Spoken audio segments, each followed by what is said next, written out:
வந்து விரிந்த தமிழ்நாடு காவல் உயர் பயிற்சி இயக்கத்தை தொடங்கி வச்சார்.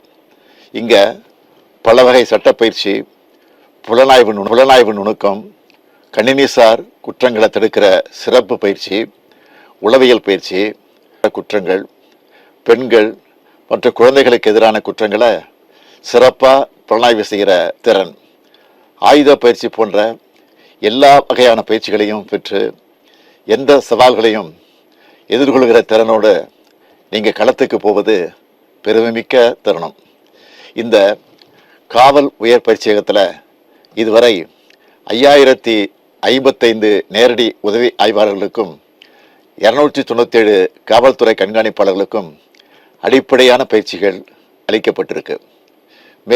மேலும் கடந்த வாரம் 2452 காவலர்கள் அடிப்படை பயிற்சியை முடித்து காவல் பணியில் சேர்ந்திருக்காங்க என்பதையும் மகிழ்ச்சியோடு தெரிவிச்சுக்கிறேன். காவல் பணி என்பது மக்கள் பிரச்சனைகளை நேரடியாக தீர்த்து வைக்கிற மிக உன்னதமான பணி. ஒவ்வொருவரும் பொதுமக்கள் கிட்ட கனிவா மரியாதையாக நடந்து அவங்களோட குறைகளை பொறுமையாக கேட்கணும். அவங்களுக்கு நியாயமான நேர்மையான சேவையை விரைந்து வழங்கணும். உயர் தொழில் நுட்பங்களை பயன்படுத்தணும்.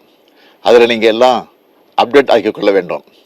நீங்கள் ஒவ்வொருவரும் அறிவியல் சார்ந்த விசாரணை நடைமுறைகளில் அதிகம் கவனம் செலுத்தணும். ஃபீல்டுக்கு போகிற இந்த நேரத்தில் எப்படி ஃபிட்டாக இருக்கீங்களோ அதே மாதிரி நீங்கள் எப்போதும் ஃபிட்டாக இருக்கணும். பணிச்சுமைகளுக்கு இடையில் நீங்கள் உங்கள் உடம்பையும் பார்த்துக்கணும். குடும்பத்தோடு நேரம் செலவிடணும். காவல்துறையில் சிறப்பாக நேர்மையாக பணியாற்றி நீங்கள் மேலும் மேலும் பதவி உயர்வுகளை பெற்று மக்கள் சேவையில் சிறந்து விளங்க வாழ்த்துகிறேன்.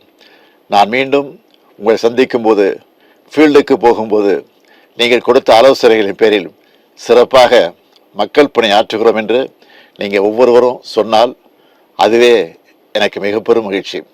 தமிழ்நாட்டு மக்களுக்கு துணையாகவும் சட்ட ஒழுங்கை நிலைநாட்டுவதில் மிகுந்த அக்கறையோடும் நீங்கள் அனைவரும் திட்டமிட்டு திறம்பட செயல்பட வேண்டும் என்று வாழ்த்தி விடைபெறுகிறேன். நன்றி. லைக், ஷேர் அண்ட் சப்ஸ்கிரைப் பண்ணுங்க.